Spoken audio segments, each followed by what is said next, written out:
வடசென்னை வடக்கு மாவட்டம் வடசென்னை வடக்கு கிழக்கு, வடசென்னை வடக்கு மேற்கு என பிரிக்கப்படுவதாக அம்மா மக்கள் முன்னேற்றக் கழக பொதுச் செயலாளர் திரு டிடிவி தினகரன் அறிவித்துள்ளார்.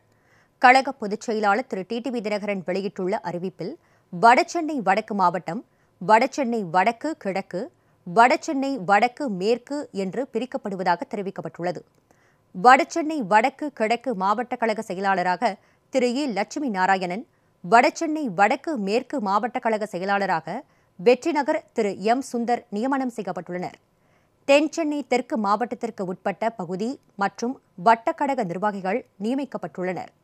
தேனி வடக்கு, திருவண்ணாமலை மத்தியம், புதுக்கோட்டை மத்திய மாவட்ட கழக நிர்வாகிகள், பொதுக்குழு உறுப்பினர்கள், ஒன்றிய, நகர, பேரூர் கழக செயலாளர்களும் நியமனம் செய்யப்பட்டுள்ளனர்.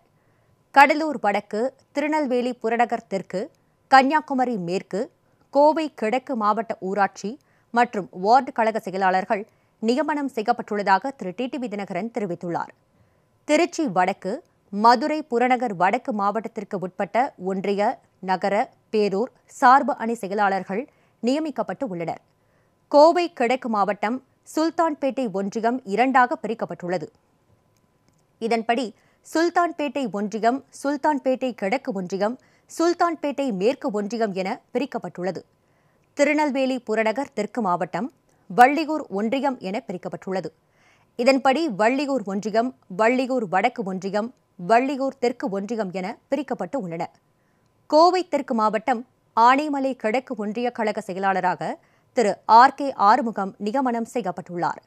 மதுரை மாநகர் வடக்கு மாவட்ட பறவை பேரூராட்சி கழக நிர்வாகிகள் மற்றும் வார்டு கழக செயலாளர்களையும் கழக பொதுச் செயலாளர் திரு டிடிவி தினகரன் நியமித்துள்ளார்.